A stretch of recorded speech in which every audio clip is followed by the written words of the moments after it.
So finally class 12 student, सिर्फ आप बच्चों की डिमांड पर आज से हम स्टार्ट कर रहे हैं अपनी सेकंड बुक, जिसका नाम है इंडिया पीपल एंड इकोनॉमिक, यानी कि भारत, लोग और अर्थव्यवस्था के बारे में। ये जो हमारी सेकंड बुक है, इसका मैंने टारगेट बनाया सिर्फ 10 दिन के अंदर मैं आपकी ये कंप्लीट बुक कराऊंगा।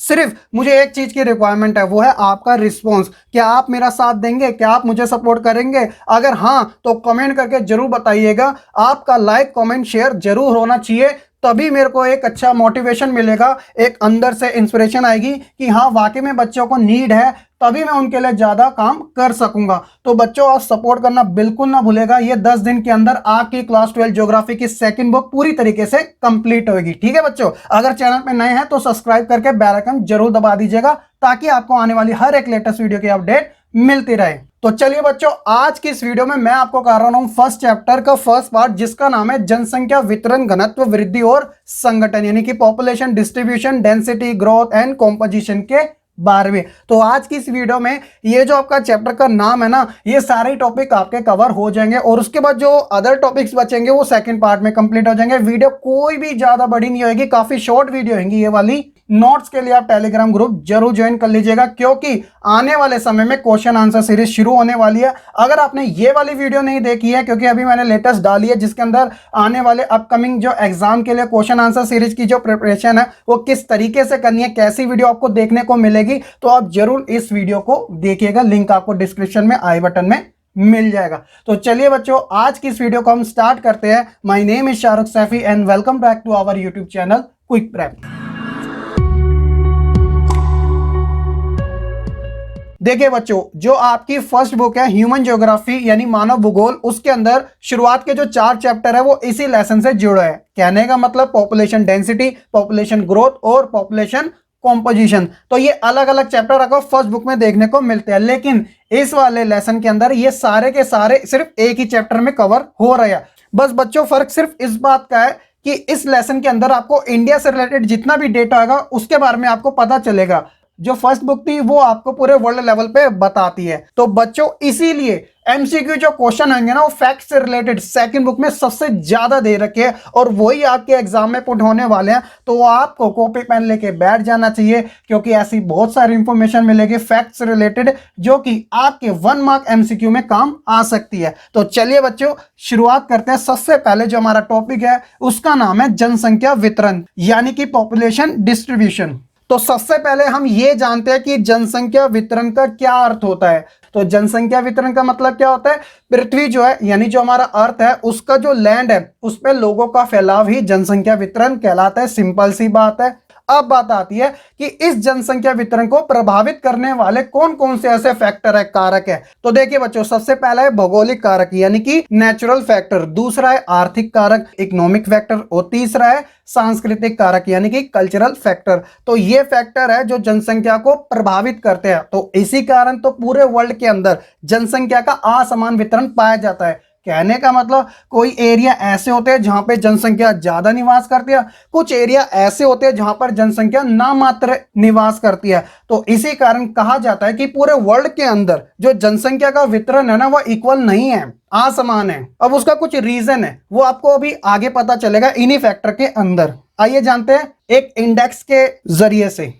देखिए बच्चों, इंडेक्स के बारे में जिक्र करने से पहले मैं आपको भारत के संदर्भ में जनसंख्या का असमान वितरण समझा देता हूं, ताकि एग्जाम्पल की सहायता से आप इन फैक्टर के बारे में अच्छी जानकारी रख सके। तो भारत क्या है? एक उपमहाद्वीप देश है, ठीक है, जिसकी जो जनसंख्या है वो 135 करोड़ से भी ज्यादा है। फिलहाल जो भारत के अंदर राज्य है वो 28 राज्य है और 9 केंद्र शासित प्रदेश है। ठीक है, ये आपको जानकारी अच्छी होनी चाहिए, क्योंकि यही एग्जाम में पूछ लिया जाता है। ठीक है, इन 28 राज्यों और 9 केंद्र शासित प्रदेशों में जो जनसंख्या निवास करती है वो टोटल कितनी करती है? 135 करोड़ से ज्यादा। क्या आपको लगता है कि ये 135 करोड़ की जो जनसंख्या है वो इन 28 राज्यों और 9 केंद्र शासित प्रदेशों में इक्वल तरीके से, यानी समान रूप से बटी हुई है? नहीं बटी हुई है। अब इसका कारण क्या है? क्योंकि लोग जो है वह अवसर को देख के, या यूं कहा जाए संसाधनों को देख के जगह की तलाश करते हैं। जहां पे उन्हें फैसिलिटी ज्यादा मिलेगी, जीवन अच्छा लगेगा, वे वहीं पे निवास करना ज्यादा पसंद करेंगे। तो इसीलिए ये जो पॉपुलेशन डिस्ट्रीब्यूशन है ना, वह एक तरीके से असमान है। अब मैं आपको एक एग्जांपल देता हूं। भारत के अंदर जो 4 बड़े महानगर है, दिल्ली, मुंबई, कोलकाता और चेन्नई। यहाँ की आप जनसंख्या देख लीजिए, पूरी भीड़ भाड़ से भरी हुई है, क्योंकि यहाँ पर अच्छे संसाधन है, अच्छी शिक्षा है, अच्छा हेल्थ सिस्टम है और भी ऐसी बहुत सारी सुविधाएं हैं। तभी तो लोग यहाँ पर प्रवास के माध्यम से आते हैं और यहीं पर बस जाते हैं, ताकि वे अपनी जिंदगी को एक बेहतर तरीके से जी सके, अच्छी जॉब के माध्यम से, अच्छे रहन सहन के माध्यम से, अच्छी शिक्षा के माध्यम से। तो ये जो सारी चीजें होती है ना, वो पॉपुलेशन डिस्ट्रीब्यूशन में सबसे ज्यादा हेल्प करती है। तो इसी कारण 3 कैटेगरी में से बांट रखा है। पहला है भौगोलिक, दूसरा है आर्थिक और तीसरा है सांस्कृतिक। तो भौगोलिक कारकों में सबसे पहला कौन सा आता है, वो है जलवायु। तो देखिए जलवायु में क्या आता है, जहां की जलवायु अच्छी होगी तो वहां लोग ज्यादा रहना पसंद करेंगे। दूसरा है भौगोलिक कारक में, वो है मिट्टी। तो जहां की मिट्टी उपजाऊ होगी तो कृषि भी अच्छी होगी, कृषि अच्छी होगी तो उद्योग अच्छे चलेंगे, तो लोगों का निवास भी उसी के आधार पे होगा। तीसरा है जल की उपलब्धता। तो जल की उपलब्धता उद्योगों के लिए सबसे अच्छी मानी जाती है। आप देखिएगा जितने भी भारत के अंदर उद्योग है वह नदी के किनारे ही क्यों बसे होते हैं, क्योंकि जल के माध्यम से बिजली उत्पन्न की जाती है और बिजली के माध्यम से सारी चीजें उत्पादित की जाती है। तो इसलिए जहां पर जल की उपलब्धता अच्छी होगी तो वहां पे जनसंख्या ऑटोमेटिकली ज्यादा हो जाएगी। चौथा है लैंड। तो देखिए लैंड का जो संबंध है वो कृषि से रिलेटेड आप ले सकते हो, क्योंकि अगर कोई बंजर भूमि है तो वहां पर खेती तो वैसे भी पॉसिबल नहीं है, लेकिन अगर वह भूमि उपजाऊ है, अच्छी है, तो वहां पे जनसंख्या का निवास होगा, कृषि अच्छी होगी, तो इस कारण जनसंख्या भी वहां पर निवास करेगी। तो ये 4 चीजें भौगोलिक कारक में गिनी जाती है। उसी तरह आर्थिक कारक की बात की जाए तो इसके अंदर खेती बाड़ी हो गया, यातायात के संसाधन हो गए, उद्योग हो गए, तो ये तीनों ही कैटेगरी आर्थिक कारकों से जुड़ी हुई है। सांस्कृतिक कार्य में धार्मिक कारक और राजनीतिक कारक सबसे ज्यादा महत्व देते हैं। आपने देखा होगा कि जो रिलीजियस प्लेस होते हैं वहां पे जनसंख्या अच्छी खासी देखने को मिल जाती है, क्योंकि लोग आस्था के साथ जुड़े रहना चाहते हैं, इसलिए वह पास में ही घर ले लेते हैं। तो बच्चों आई होप कि आप पॉपुलेशन डिस्ट्रीब्यूशन के बारे में हर एक टॉपिक अच्छे तरीके से समझ चुके होंगे। अगर आपको ये कॉन्सेप्ट अच्छे से समझ आ गया होगा तो प्लीज वीडियो को लाइक करना बिल्कुल ना भूलिएगा। आगे हम बात करते हैं जनसंख्या घनत्व के बारे में, यानी पॉपुलेशन डेंसिटी। जिस भूमि पे लोग निवास करते हैं उसी भूमि को एक वर्ग किलोमीटर के आधार पे बांट के उनका घनत्व निकाला जाता है। तो इस प्रकार जनसंख्या घनत्व जो है वह मानव और भूमि का अनुपात है। तो 2011 के अनुसार यह डेटा आपकी बुक में भी दे रखा है। भारत का जो जनसंख्या घनत्व था वह 382 व्यक्ति प्रति वर्ग किलोमीटर का था। कहने का मतलब कि एक प्रति वर्ग किलोमीटर के अंदर 382 व्यक्ति निवास करते हैं। जब बात आती है 1951 की, जब भारत शुरू में आजाद हुआ था, तब क्या था इसका पॉपुलेशन डेंसिटी 117 व्यक्ति प्रति वर्ग किलोमीटर था। तो आप समझ सकते हैं कि 200% से भी ज्यादा ग्रोथ देखने को मिली है पॉपुलेशन डेंसिटी के अंदर, क्योंकि जनसंख्या में जितनी वृद्धि होगी पॉपुलेशन डेंसिटी भी उतनी ज्यादा बढ़ती रहेगी।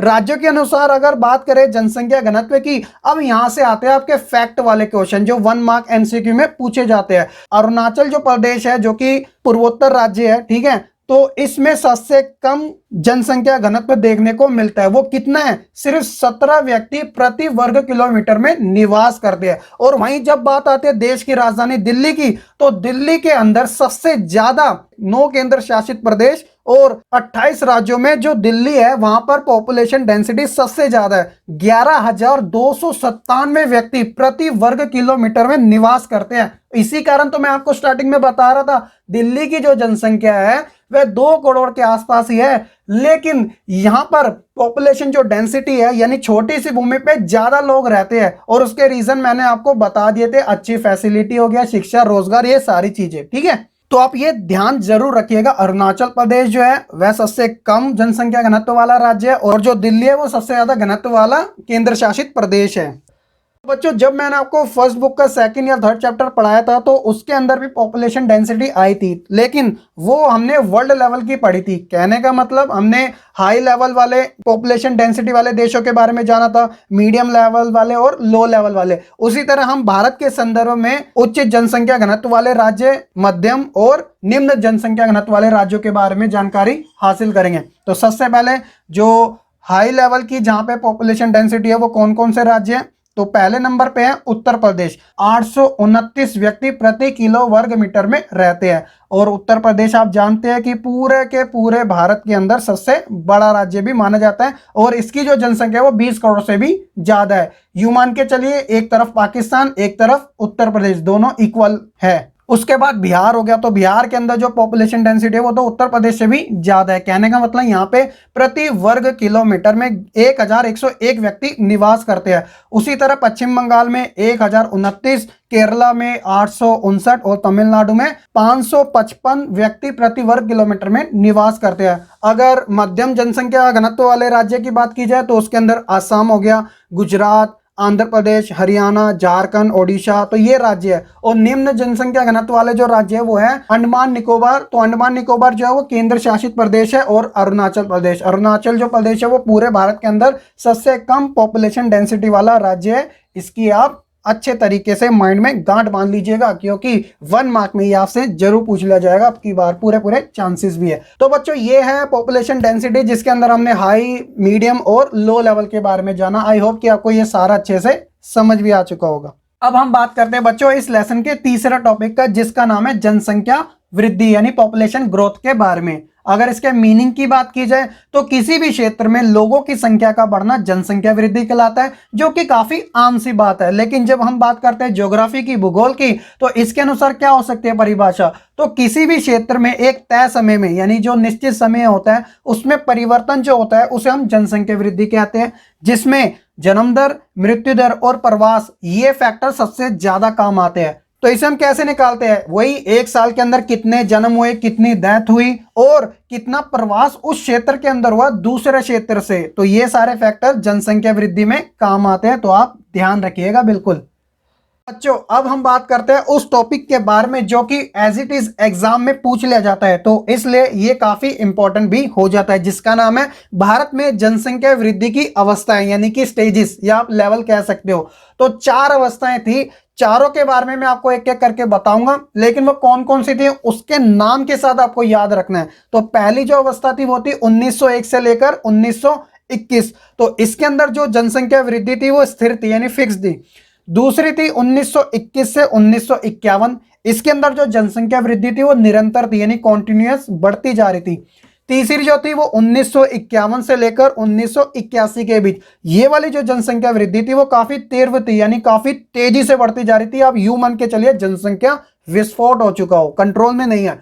और जो चौथी थी वो थी 1981 से लेकर आज के समय यानी प्रेजेंट टाइम 2020 तक की। तो ये वाली जो वृद्धि है वो घटती वृद्धि है। अब आपके माइंड में आएगा ये घटती वृद्धि क्या होता है, तो बिल्कुल भी आप टेंशन ना लीजिएगा, सभी के बारे में आपको एक सेपरेट तरीके से जानने को मिलेगा। तो आइए बच्चों सबसे पहले हम बात करते हैं स्थिर वृद्धि के बारे में, जिसका जो टाइम पीरियड था वो 1901 से लेकर 1921 के बीच का था। 1901 से लेकर 1921 तक भारत की जो जनसंख्या थी बच्चों वो स्थिर थी यानी फिक्स थी।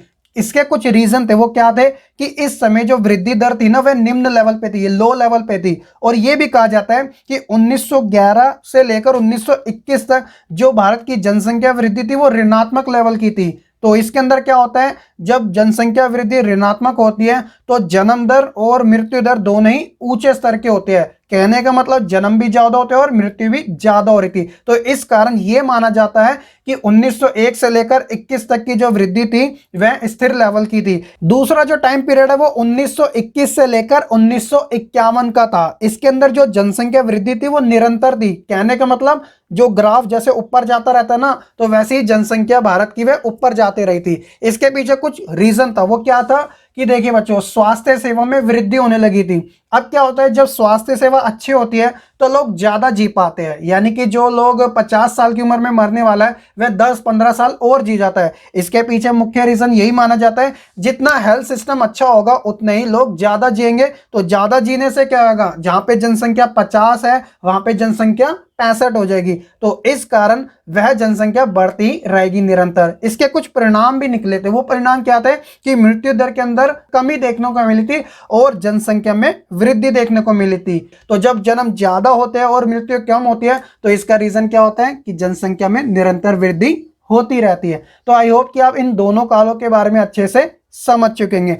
जनसंख्या वृद्धि की तीसरी अवस्था 1951 से लेकर 1981 की थी। इसमें भारत के अंदर जो जनसंख्या थी वह तीव्र गति से बढ़ रही थी, इसलिए इसे जनसंख्या विस्फोट भी कहा गया। अब इसका कुछ रीजन था। देखिए, उसका रीजन ये था कि सबसे पहले भारत जो था 1947 में आजाद हो गया, यहां से अंग्रेज चले गए। अब भारत का कंट्रोल अपने ऊपर अच्छे तरीके से हो गया। अब क्या हुआ बच्चों कि कल्याणकारी नीतियां अपनाई गई, क्योंकि जो लोग थे उनके हालात सही नहीं थे, तो इसलिए भारत ने कल्याणकारी यानी कि विकासात्मक योजनाएं बनाई ताकि हर एक व्यक्ति का भला हो सके। बेहतर चिकित्सक यानी कि वही स्वास्थ्य सेवाएं उपलब्ध कराई गई, लोगों के जीवन को बेहतर बनाया गया, लोग स्वतंत्र तरीके से जी सके। ये सारी वहां पे रणनीतियां अपनाई जा रही थी और इसका परिणाम क्या निकला कि जन्म दर में वृद्धि होने लगी और मृत्यु दर में कमी होती गई। और जो लास्ट है 1981 के लेके आज यानी कि 2020 तक, इसके अंदर जनसंख्या वृद्धि जो है वह घटती दर से बढ़ रही है। अब आपके माइंड में आएगा कि सर ये घटती वृद्धि क्या होती है, तो देखिए इसे एक एग्जांपल के तौर पे समझते हैं।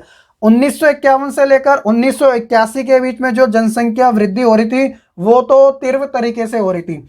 अब बात आती है ये वाली 1981 से 2020 वाली, इसके अंदर जनसंख्या वृद्धि तो हो रही है, लेकिन जब हम कंपेयर करते हैं अपने प्रीवियस वाली, उसकी तुलना में कम तरीके से हो रही है। एक एग्जांपल, जैसे आप बाइक को 100 की स्पीड में चला रहे हो, ठीक है, तो वो आपकी जो 100 की स्पीड है वो आप मान के चलो वो तीसरी अवस्था है। अब आपने बाइक को 60 की स्पीड पे कर दिया, तो आपने 40 की जो स्पीड है वो कम कर दी, तो अब आप आगे चौथी वाली स्टेज के अंदर। गाड़ी तब भी चल रही थी, गाड़ी अब भी चल रही है, जनसंख्या में वृद्धि तब भी हो रही थी, जनसंख्या में वृद्धि अब भी हो रही है। बस डिफरेंट इस बात का है कि उसमें काफी तेजी तरीके से हो रहा था, इसके अंदर थोड़े कम लेवल पे हो रहा है, लेकिन जनसंख्या बढ़ रही है, वो घटती दर से बढ़ रही है कंपेयर करने पे। तो आई होप बच्चों इसके बारे में आप रीजन समझ चुके होंगे। अब इसके रीजन जानते हैं कि ये क्यों ऐसा हो रहा है। तो देखिए बच्चों, जनसंख्या वृद्धि की गति में कमी तो आई है, लेकिन निरंतरता इसके अंदर कायम रही है। यानी कि 135 करोड़ की जनसंख्या वाला भारत एक देश बन चुका है और आने वाले समय में 150 के आसपास हम पहुंचने वाले हैं। तो इसके कुछ रीजन है, जैसे कि यहाँ पे टेक्नोलॉजी का जो डेवलपमेंट है वो तेजी से होता जा रहा है। आप देख सकते हैं कि जब से 1991 के बाद भारत ने आर्थिक नीति अपनाई, यानी उदारीकरण, निजीकरण, वैश्वीकरण की, तब से भारत ने औद्योगिकरण को सबसे ज्यादा महत्व दिया है। उसी प्रकार एजुकेशन सेक्टर में भी काफी ज्यादा वृद्धि हो रही है। जो सामान्य लोग हैं वह काफी जागरूक भी हो रहे हैं, उन्हें अपने राइट्स के बारे में पता चल रहा है, और सरकार के द्वारा जो नीति कार्यक्रम लागू किए जाते हैं, जैसे हम दो हमारे दो, ऐसी व्यवस्था का भी पालन किया जा रहा है। और उसी प्रकार वातावरण का प्रभाव भी पड़ता है। सबसे बड़ा रीजन ये भी है कि पहले जहां पर विवाह 10 साल की उम्र में, 12 साल की उम्र में, 14 साल की उम्र में हो जाते थे, आज के समय में विवाह में देरी हो रही है। लोग समझदार हो रहे हैं, पहले वे शिक्षा को प्रेफरेंस देते हैं, उसके बाद विवाह को। हर कोई चाहता है कि उसकी जो शादी हो वो एक ऐसी एज में आके हो जहां पे कोई बच्चा कुछ चीज अचीव कर चुका हो। जल्दी शादी करने का मतलब यहाँ पे कुछ नहीं बनता। तो इसी कारण ये सारे जो फैक्टर है वह जनसंख्या की जो वृद्धि है वह घटती दर को दर्शाते हैं। तो आई होप कि आप बच्चों भारत में जनसंख्या वृद्धि की चारों अवस्थाओं के बारे में अच्छे तरीके से समझ चुकेंगे। जो एक टॉपिक और है जनसंख्या वृद्धि से जुड़ा हुआ है क्षेत्रीय विभिन्नताएं। तो ये वही है जैसे अभी मैंने आपको स्टार्टिंग में बताया था, जनसंख्या वितरण और जनसंख्या घनत्व के संदर्भ में। कहने का मतलब जो जनसंख्या वृद्धि है ना, वहां पे क्षेत्रीय विभिन्नताएं देखने को मिलती है। वो किस प्रकार से देखने को मिलती है, तो भारत की लगभग 76% जो आबादी है ना, उसके अंदर कुछ राज्य शामिल है, जैसे कि यूपी हो गया, एमपी, महाराष्ट्र, बिहार, पश्चिम बंगाल, आंध्र प्रदेश, तमिलनाडु, राजस्थान, कर्नाटक, गुजरात। जनसंख्या जो घनत्व है वह ज्यादा देखने को मिलता है। तो इसी कारण 76% आबादी जो वो इन्हीं राज्यों के अंदर निवास करती है। अब इसके कुछ रीजन है, वो कौन से हैं, जैसे कि आइए जानते हैं। पहला है वो है कृषि। तो कृषि के अंदर जब बात आती है तो उत्तर प्रदेश, बिहार, पश्चिम बंगाल, हरियाणा ले लो, पंजाब ले लो, चंडीगढ़ ले लो, तो ये ऐसे राज्य हैं जहां पे कृषि को प्रेफरेंस ज्यादा दी जाती है। तो इस कारण लोग यहाँ पर निवास करना ज्यादा पसंद करते हैं। वहीं दूसरी तरफ जब बात आती है उद्योग की, इंडस्ट्री की, तो महाराष्ट्र हो गया, गुजरात हो गया, कर्नाटक हो गया, तो ये ऐसे हब है जहां पर औद्योगिकरण काफी तेजी से होता है। तो इस कारण यहाँ पे लोग ज्यादा निवास करते हैं। और उसी तरह सामाजिक और सांस्कृतिक प्रभाव भी जनसंख्या वृद्धि में क्षेत्रीय भिन्नताएं लाते हैं, जैसे कि धर्म, रीति रिवाज, जाति। और बिहार के अंदर आपने देखा ना कि यादव ज्यादा, महाराष्ट्र के अंदर मराठी ज्यादा, गुजरात के अंदर गुजराती ज्यादा, और बंगाल के अंदर बंगाली ज्यादा। तो इस प्रकार धर्म, रीति रिवाज और जातियों के संदर्भ में भी जनसंख्या वृद्धि में भारत के संदर्भ में क्षेत्रीय विभिन्नताएं देखने को मिलती हैं। तो आई होप कि आपको ये टॉपिक भी काफ़ी अच्छे तरीके से समझ आ चुका होगा। तो अभी मेरा थोड़ा गला भी दर्द करने लग गया बोलते बोलते, एग्जाम्पल देते देते, तो सिर्फ इसलिए ताकि आप बच्चों को अंडरस्टैंडिंग काफ़ी अच्छे तरीके से हो सके। अगर आप अभी भी लाइक नहीं करते हैं तो काफ़ी ये हर्ट करती है ये सारी चीज़ें। तो इसलिए आपसे लाइक कमेंट शेयर के लिए कहा जाता है कि जो हम आपके लिए मेहनत कर रहे हैं ना, उसका हमें फल आपकी तरफ से मिल सके और आप हमारा हौसला ऐसे ही बनाए रखें। ठीक है, तो बच्चों अब जो हम टॉपिक पढ़ रहे हैं वो अपने फर्स्ट चैप्टर के फर्स्ट पार्ट का लास्ट टॉपिक पढ़ रहे हैं, जो कि काफी शॉर्ट है, जिसका नाम है जनसंख्या संगठन यानी कि पॉपुलेशन कॉम्पोजिशन। तो ये वाला जो टॉपिक है पर्टिकुलर एक चैप्टर है आपका फर्स्ट बुक के अंदर, चौथा या तीसरा चैप्टर है। तो उसके अंदर मैंने सारा ही जनसंख्या संगठन के बारे में बता रखा है। अगर आपने वो वीडियो नहीं देखी है तो आप देख लीजिएगा। वो क्या, आप चैप्टर वाइज सभी वीडियो देखिएगा, आपको अच्छे से जरूर समझ आएगा। तो अब बात आती है कि सर ये जनसंख्या संगठन यानी पॉपुलेशन कॉम्पोजिशन क्या होता है। जनसंख्या संगठन के अंदर आयु, लिंग, निवास का स्थान, जनजातीय, जातीय, भाषा, धर्म, साक्षरता आदि का अध्ययन किया जाता है। ये दोनों लेवल पे किया जाता है, ग्रामीण लेवल पर भी और नगरीय लेवल पर भी। और ये क्यों किया जाता है, ताकि आने वाले समय में यानी भविष्य में हम विकास की योजनाएं इन सभी को ध्यान में रखकर बना सके। आप देखते हो ना कि हर साल बजट पेश किया जाता है। वो क्यों किया जाता है, हर एक राज्य का बजट अलग अलग भी होता है, क्योंकि हम देखते हैं कि कितनी ग्रोथ हो रही है, कितना हम डूबते जा रहे हैं। ये सारी चीजें हमें कहां से पता चलती है, ये हमें पता चलती है हमारी एज कितनी है, हम फीमेल मेल कौन है, कौन सी जगह पे रह रहे हैं, कहां पे किस जाति का ज्यादा दबदबा है, भाषाएं कौन सी बोल रहे हैं, धर्म क्या है, साक्षरता क्या है। दोनों लेवल पे ये तैयार की जाती है ताकि हम आने वाले समय में एक बेहतर योजना के माध्यम से लोगों का विकास कर सके, राज्य का विकास कर सके, देश का विकास कर सके। तो इसलिए पॉपुलेशन कॉम्पोजिशन जो है वो सभी के बारे में एक डीपली अध्ययन करते हैं। तो बच्चों ये था आपका लास्ट टॉपिक इस लेसन का। तो आई होप कि आपको ये भी अच्छे तरीके से समझ आ चुका होगा। बच्चों इसी टॉपिक के साथ हमारा इस लेसन का फर्स्ट पार्ट होता है कंप्लीट। सेकंड जो पार्ट है वो इसी के बाद अपलोड कर दिया जाएगा, वो भी रेडी है। अगर आपने अभी तक टेलीग्राम ग्रुप नहीं ज्वाइन किया तो डिस्क्रिप्शन में लिंक है, नोट्स वहीं पे आपको प्रोवाइड करा दिए जाएंगे। और साथ ही एक बार फिर से अगर आप चैनल पे नए हैं तो सब्सक्राइब जरूर कर लीजिएगा। तो चलिए बच्चों आज की इस वीडियो में इतना ही। मैं मिलूंगा फिर एक नई वीडियो के साथ, तब तक के लिए आप खुश रहे, पढ़ते रहे और ऐसे ही आगे बढ़ते रहे।